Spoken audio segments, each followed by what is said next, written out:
For the YouTube subscribers. Well, subscribe already. Hit the fucking like button and subscribe before I knock your ass out, man. I ain't fucking with you, man.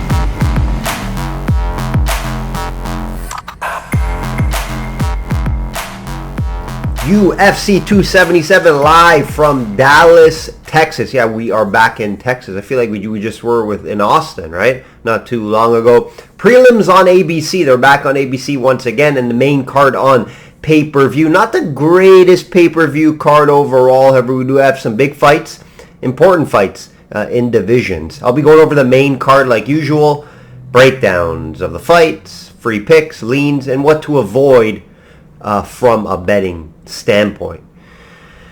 A lot of dogs I feel like could be live in this fight card and on this pay-per-view. There are some live dogs at big plus monies that do have shots to win. I'll be going over those for you guys.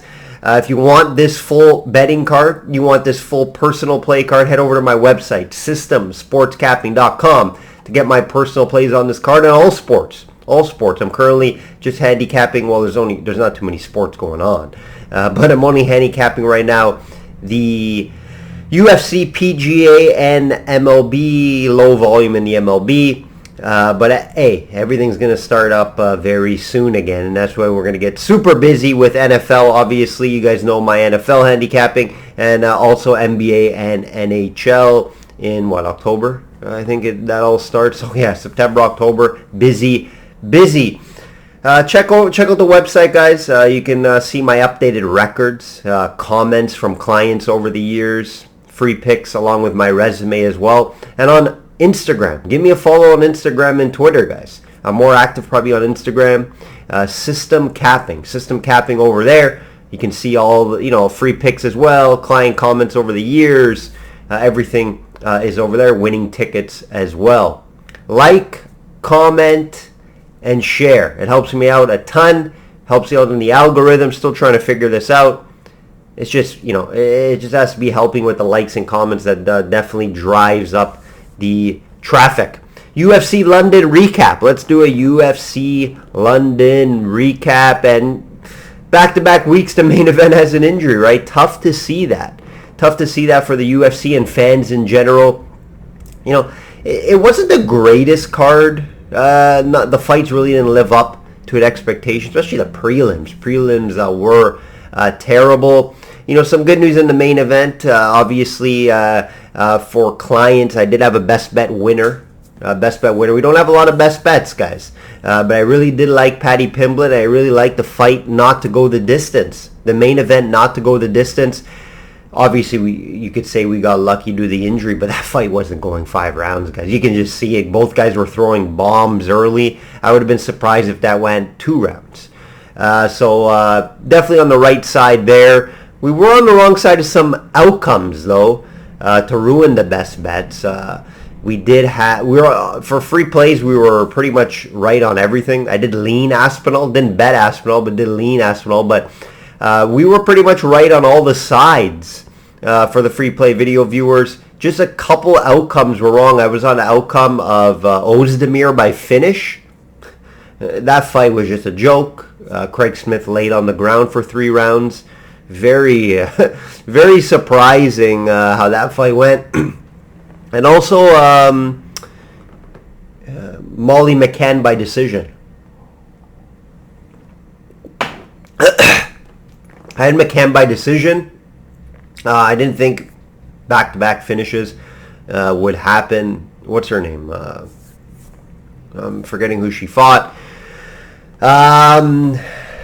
Goldie. Never been finished. Good kickboxer. She can take shots. That elbow came out again, and then she finished with some strikes. Very impressive run Molly McCann's done. I knew she would win the fight. It's minus 400. Can't bet that unless you put it in a 5 parlay. We did have Jones in a 3-5 parlay, which I never bet 3-5 parlays. That backfired with Jones. We did have some other wins, of course. Herbert, I was on also. What's his name? The other English guy. I'm drawing a blank here. But we were on him as well. It's only a couple fights wrong, and it was mainly outcomes. But best bet hit, so I'm happy about that. And hopefully see Tom Aspinall back in there shortly. Hopefully this injury doesn't look bad, right? Hopefully this injury doesn't scar him for the rest of his career. Weekly update, guys. Let's get into the weekly update. 73 and 36, guys. 73 and 36 is becoming almost long term now. 67%. 57.2 units long term. 57.2 units long term. 65% best bets. 4 years now, guys. This is long term success in the UFC and in the best bets. Not easy to keep that number up long term. PGA, yeah, nice run we are here, especially in the outright market, or all markets in fact, with the prop market as well. Outright market, 4 of the last 13 events, we have outrights in, guys. If you guys know how the outright market works, you go on lulls, right? You might not win for a month or two, and then if you're able to win a few, or go on a nice streak like I am right now, you're going to be able to profit in the outright market. That's what we're doing here. Back-to-back outright winners. Finau plus 1,400 and Cam Smith plus 2,500. Back-to-back weeks here. Prop market, another profitable one. Continue to grind in the prop market. Continue to... That's how you have to do it in the prop market and golf market. Grind to get that profit. That's what we do long-term. 75.3 units, guys. Long-term now. And also 65% best bets. MLB, no bets. No bets in the MLB. We hit Soto home run derby plus 600 last week. No bets in the MLB. NHL reminder, another good season in the NHL. That's back-to-back good seasons in the NHL. Regular season, 65%, 66%, back-to-back years, and then a great NHL playoffs. NBA reminder, another good year in the NBA. Can't wait for it to return. NFL reminder, guys. NFL reminder, it is around the corner. The NFL is around the corner, guys. I'll be doing a video in late August. Intro to the year, some free future bets, and just look out for that. You guys know my NFL videos. I've been doing these NFL videos for 3-4 years now. So I do thank you guys for tuning in. We will continue to grind and continue to give free winners out. But the best way to profit in the NFL is to get on board, obviously, with the subscription service. Let's hear from my friend Meredith before we get into this card. Guys, Meredith Gorman here, and are you still not subscribed to Matt's channel? Well, if you're not, hit the subscribe button because he's giving out free picks each and every week. Hope you have a good rest of your day. Shop around for the best price, guys. I can't stress that enough. Shop around, have multiple books. This is not the best price I'm giving you. Lines always change, so you want the best prices you can get out there, right? So have multiple books. Like I always mention, I have 5-6 different books where I have funds in North America, in Canada, and in the U.S.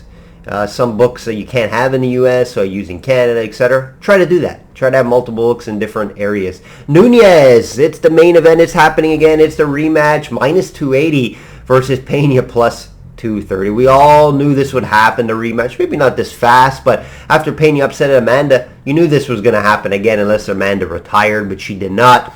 They did the Ultimate Fighter, which is fairly slow Ultimate Fighter. I watch it, but no bad blood between these two. They didn't really go back and forth like a lot of the fighters do in these situations. So there wasn't much to really talk about here. This is a tough fight to handicap because we obviously have a scenario of Nunes' revenge spot, right? She took that loss to her heart, and will come back better than ever. That's an option here. That is a possibility, right? She was also not 100% coming into that fight, as she mentioned in interviews time and time again. COVID issues, she had an injury, so she wasn't able to train. She also opened her own gym and trains not at American Top Team anymore. That's something to keep in mind. She brings in her own coaches and training partners. On the other hand, you can also say, does she have one foot out the door? She's done everything in this sport that you can ask for from a fighter. GOAT status, 2 belts. And one of the best to ever do it, guys. She has started the family life. A lot of the what it takes to be a two-fight champion, two-belt champion, she had to go through those pressures. Lots of interviews, lots of attention. I don't really think she strives in those situations. So that's obviously something to look at here. And how is she going to bounce back? Is she going to want, this belt back as much as, I'm thinking she does? As of right now, I do think she does, show up in good shape here. However, is Julia Pena the kryptonite? Everyone has a fighter that, you just don't beat, you don't match up well with. And I don't think she matches up great versus Pena. I really don't think she does. I do think Nunes should maybe not just try to stand and bang, because Pena will come forward. I like Nunes if she's deciding to wrestle and deciding to keep this fight to the ground. That's where I do think she has some advantages there. You can take down Pena. So that's something to look at here in this fight. Will Nunes come in with a different game plan? I do think she will. I do think she'll come in prepared for this fight, and that's what the line's telling you, minus 300, minus 280. It's steep. I get it. So it's going to be a very interesting fight. It's going to have to be, for me, Pena or nothing due to the value. This is a value bet. Do I think Amanda should win this fight? Do I think she's the more talented? Does she have the more, better accolades? Yeah, she has all that. But is Pena the kryptonite? And Pena is one of the only girls that goes in there thinking she could beat Amanda. You got to understand, all these other girls say, yeah, I think I can beat Amanda, but they go into that fight scared. And they show it. Pena doesn't. She thinks she could win the fight. And that's why there's value here. You can get up to plus 250, shop around. It would be a smaller unit if it does make my client card. As of right now, it's not. But this is a value play. It's the only way I can look. Scary betting against Amanda, and that's probably why it won't make my client card. But as of right now, I'm going to have no action on the side. Favorite play in this fight is probably the fight not to go the distance.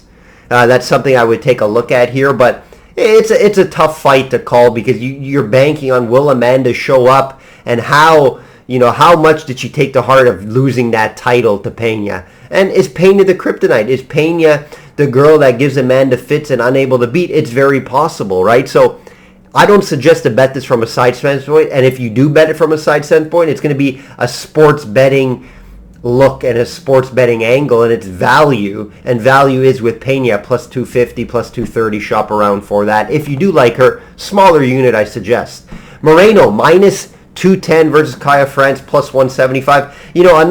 Another play here, you can look at Kaya France at plus 175, and I wouldn't call you crazy. He's improved a lot since that last fight. I talk about value at the top of this video, and underdogs is another one here in my opinion. However, I'm going to lean Moreno for video purposes. These two fight, they fought before. Moreno actually won this fight fairly, pretty much just standing. It was a close fight. He stood the whole time. That was back in 2019. Kaya France was more looking just for power shots. I think he's improved. I think he's learned to be an all-around fighter. So I do think this fight could play a little different, and I do think Moreno's path would be to grapple and make an MMA fight. He's the better wrestler. He's the better grappler. Show it here. If this fight stays standing, Moreno is hittable. He's shown that time and time again in the figure 8 fights.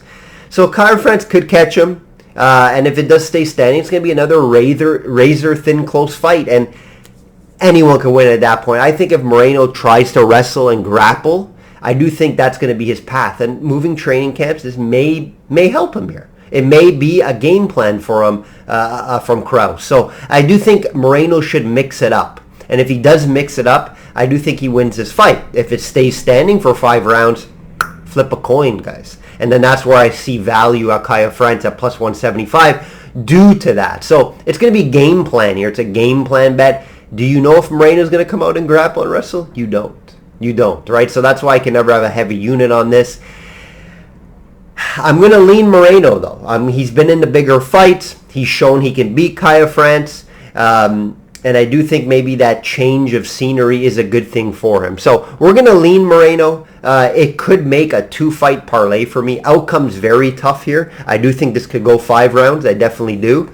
Or I can see maybe a Moreno win by submission, because I do think he does have the grappling advantage and the wrestling advantage. So if it gets there, he has the opportunity to get a submission. So if you can get a good price on submission, I'm talking about 300 or more, you may want to look on a small unit that. But I do think it's a good chance this goes to all 5 rounds, and Moreno does enough if he listens to the game plan of trying to wrestle. Now, Kara-France does have some good takedown defense. He can scramble well.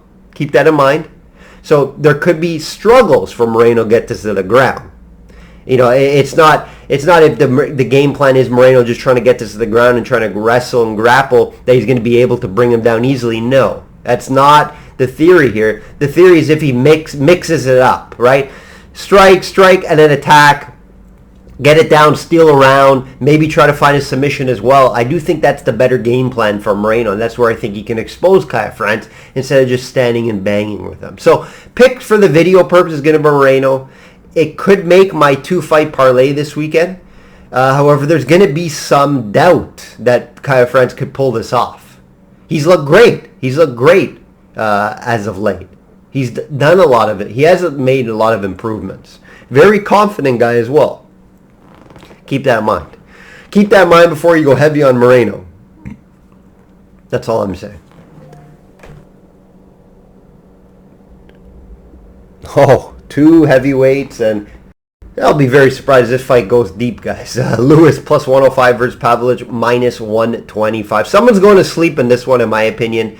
Hard to see this fight going all 3 rounds, so obviously that's my favorite play, but you got to pay up for that. Both guys are known for power and finishing fights so early. So good matchup, good matchmaking here from the UFC. 4 fights in the UFC for Pavlov so far, all finished in the first round, and he won 3 of them. Level of competition, though, guys, very low level compared to fighting a guy like Lewis. Lewis been there, done that. He's fighting at home in Texas, where sometimes it's not great for him. He doesn't have a great record here fighting at home.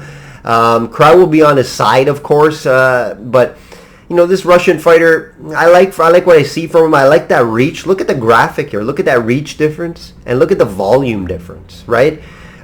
We've seen Lewis, he can get hurt, but at the same time, he can have that one knockout kill and just end the fight. That's why this is a fight, if you're going to bet, you can't go all in on it. It is a coin flip. However, Pavlov, younger fighter. I love the reach. He has power to end this fight. I'm going to lean Pavlov here at minus 125. Price isn't steep. Could make my client card this weekend. Is he the real deal, Pavlov? We'll have to see. This is a big test for him. He's been easily going by guys at lower level competition, guys finishing them. And, Lewis, he's a little older. How much does he have left, right? It's tough to say. If you ask me, I have to look at Pavlov to win this fight. It's going to be by knockout, right? So you can get a probably better number at knockout. Very surprised. The only way this fight goes 3 rounds, and it is possible, low odds, I have it around 20%. This fight goes all 3. If Pavlov decides to wrestle, he does have decent wrestling. He just doesn't use it. He does have a background in wrestling. So if he decides to just take down Lewis, you expect a TKO finish if he decides to eventually take him down. So very low odds. I'm going to move that down maybe to 15, close to 10%. This fight goes all 3 rounds. But if he decides to wrestle and just keep him down and not find a TKO finish, it's possible it goes. But these guys hit hard, and I don't see them shying away from trying to finish this fight. Recent history tells you otherwise. So, yeah, I'm going to lean Pavlov by KO, and this fight not to go the distance will be my play in this fight.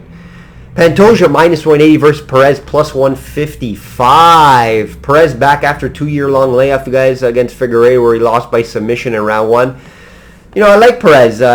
But that 2-year layoff, guys, you know how I look at fighters coming back off 2 years fights. There's unknowns, and when there's unknowns, you don't want to put your money on unknowns. It's very easy, guys. I try to tell you guys this time and time again.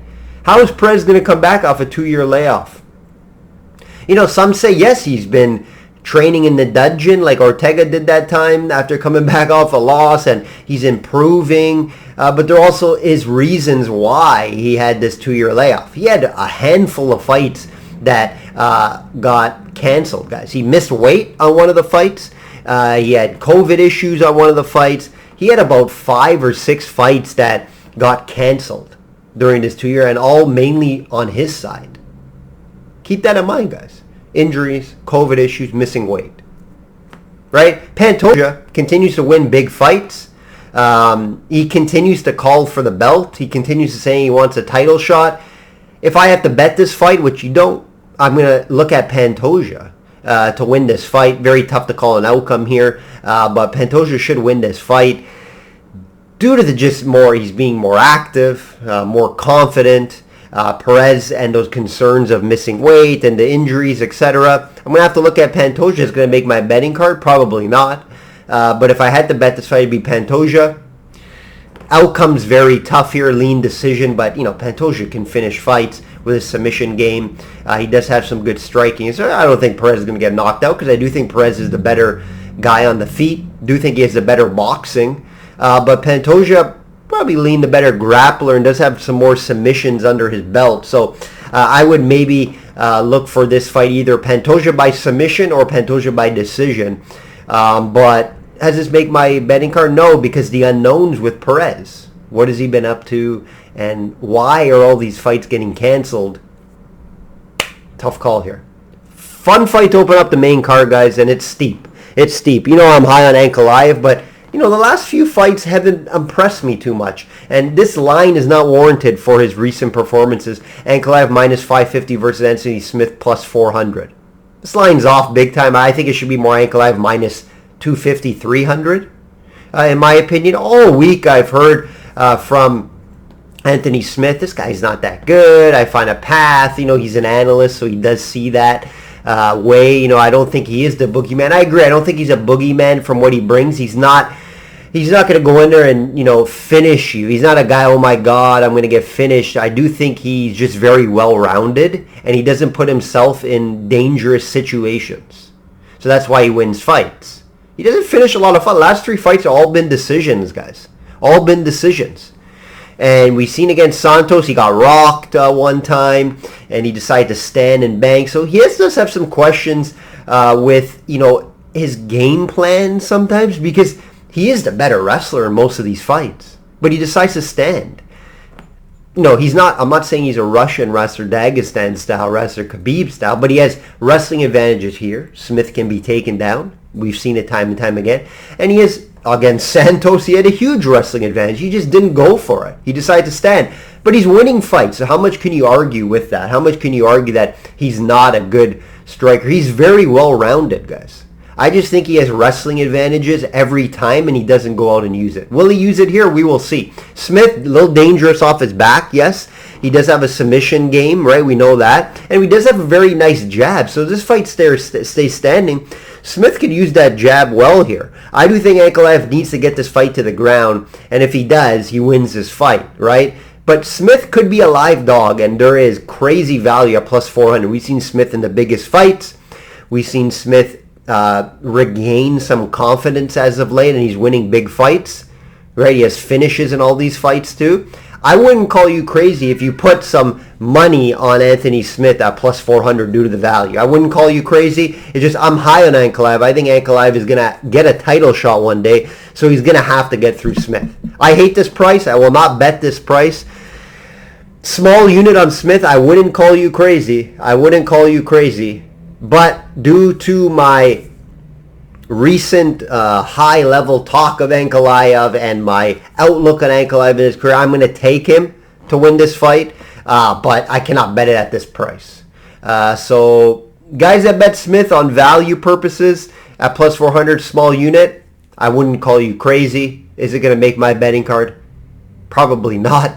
But if I do a small unit play, there is some value there if I don't find. I usually do a small unit play either by like a submission. Anytime it's plus 300 or more, I'll look at it to see if there's value at plus 300 or higher. I hit Kevin Holland plus 900 submission about a month ago, and there's value there, right? Because Kevin Holland, we know how good his ground game is. So if I find something like that, I always pull the trigger on it, and there is value with Smith here at plus 400. Will I be betting it? Not as of right now for clients.